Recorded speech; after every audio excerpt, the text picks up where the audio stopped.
Okay, welcome back into the Minecraft world. I've done some sort of renovating since last time I saw you, and I decided that I didn't like the way things were looking. It looked kind of discombobulated, so I have sort of merged all my farming and animal pens on the side of my little hidey hole here, and you'll notice that I have gates everywhere so I can get in and out. I have my little farm.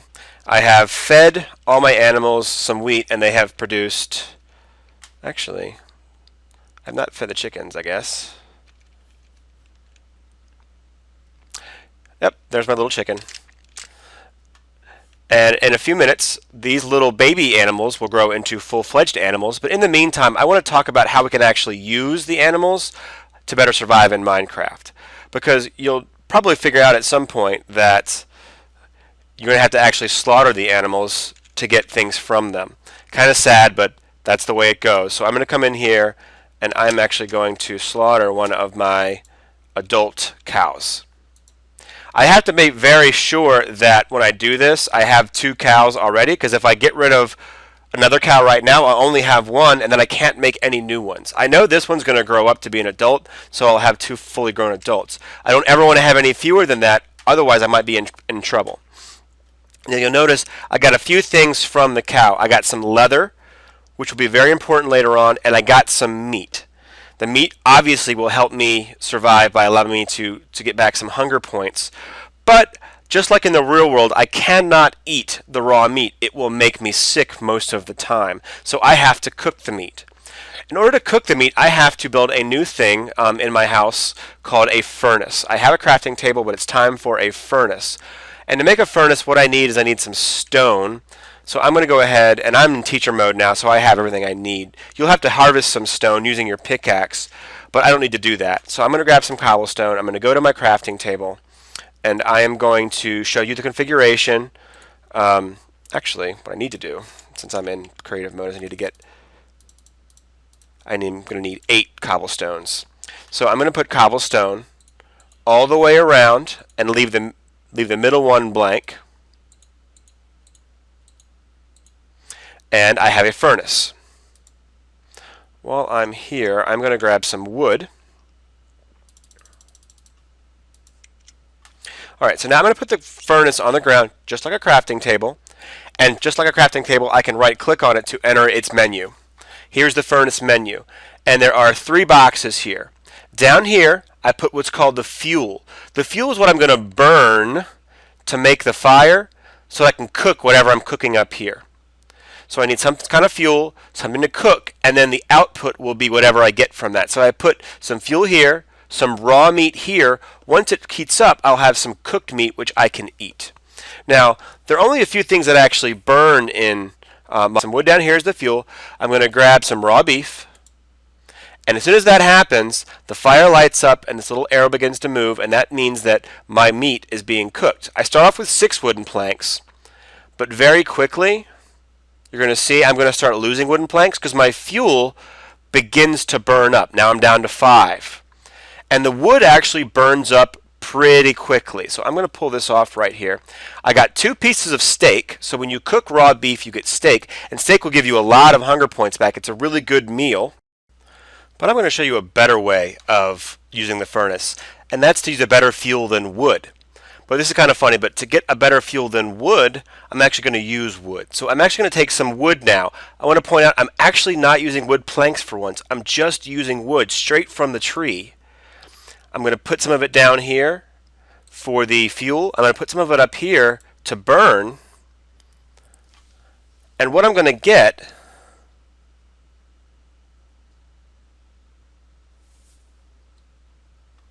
is charcoal.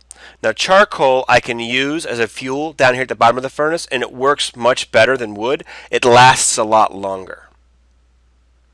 So I'm going to put that down here, and I'm going to bring some more wood down here. I want to point out that if I leave the menu and keep going, walk around, keep working, the furnace continues to burn until it has no more fuel. You can tell it stopped because the light went out, and when I go, there's my charcoal. But if I put a lot of fuel down here and a lot of things up here to burn or to smelt, then I can leave and work on whatever I want to work on and come back, and I'll have all the things that I needed. So I'll do one more piece. So I have plenty of charcoal.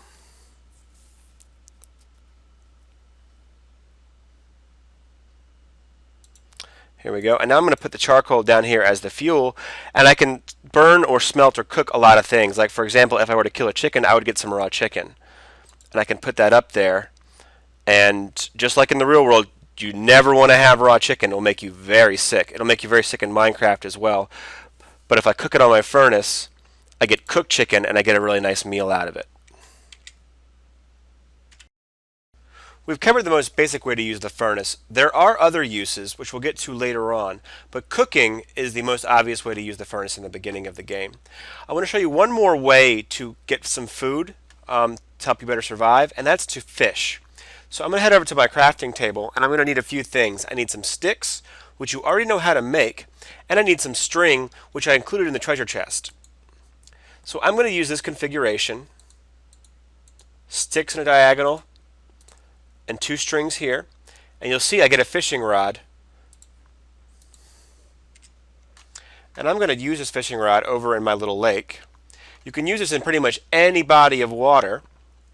So I'm going to equip my fishing rod, and I'm going to cast my line, and I'm going to wait for that bobber to sink into the water.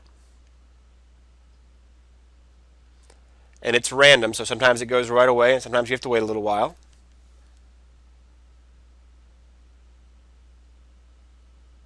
And when it does that and it sinks below the water, I'm going to right click and it shot a fish out at me.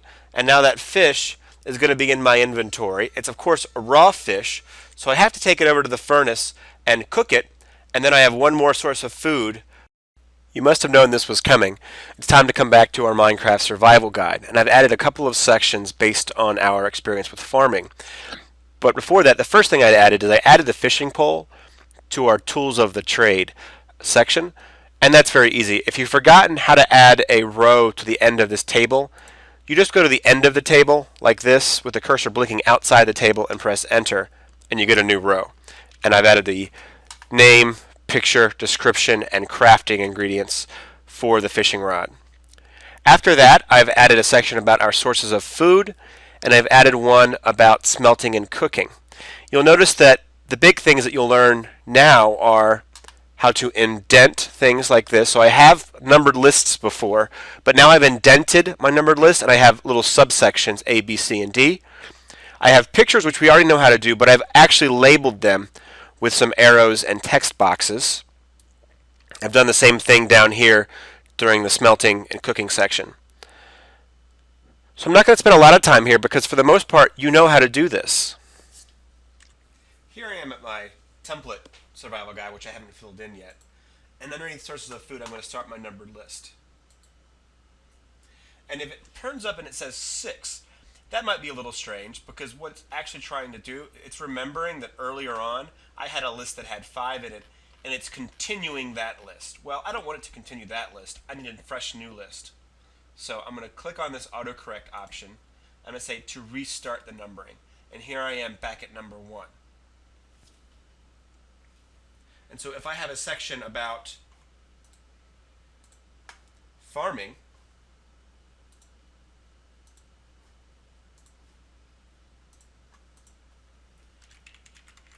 and when I press enter, I get a number 2. But I don't want a number 2. I want to have the A, B, C, and D running down the side. So I have these buttons up here that will force an indent either to the left or to the right. And in this case, I want to increase the indent to the right.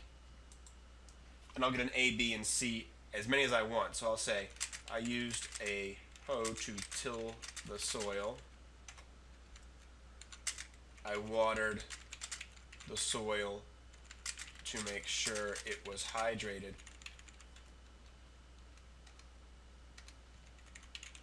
And as I press enter, I will get C and D and E and F and any more I want. If I want to go back to having a number 2, I could just decrease the indent, and I would go back to number 2.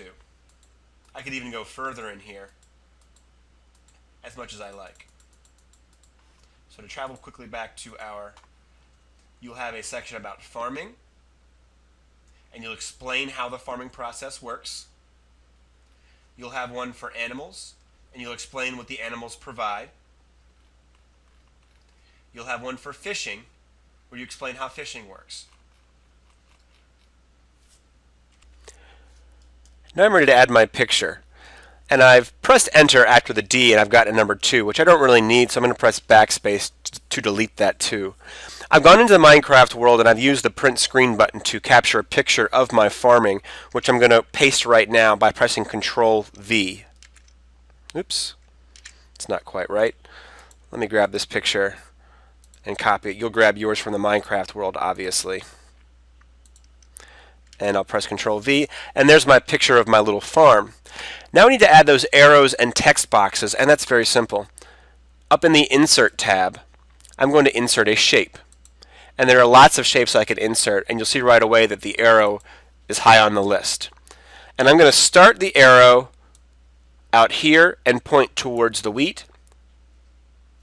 And you'll see another one of my shapes that I can add is a text box. Now a text box is different from a rectangle. If I were to draw a rectangle, I would not be able to write inside of it, but if I draw a text box, I can. So I'm going to draw a box, and right away I'm given the option of typing inside of the box. And then I can reshape the box and move the box so that it lines up with my arrow. So one more time, I'm going to go to Insert, a shape, I'm going to add an arrow, I'm going to point to that plant, insert a text box, and that is a melon. And I'll reshape my text box so it makes sense. And it's really as simple as that. The rest of this should be pretty simple for you. You have all the skills you need. You'll see I have, this is what we've just finished. I have a section for animals. And I had a picture of the animals where I labeled the particular animal. It probably would have been better if I had taken a picture that had several of the animals so I could label them accordingly. And then fishing, I actually managed to get a picture while the fish was being pulled towards me. It took some timing, but I got it done. You'll do the same thing. And then I'm going to add a section for smelting and cooking. And this is really simple. Instead of having a numbered list, I have used a bulleted list. And I explain how the furnace works. I have a picture of how to craft it, a picture of the finished furnace, and a picture of the furnace menu that explains the 3 parts of the furnace: the fuel, the input, and the output. So yours should look very similar. It's fine if you want to choose to use raw chicken, that doesn't matter, but show the furnace menu and how it works. And our survival guide is really starting to take shape, starting to look very good. So thanks for watching and good luck. See you back in the mines.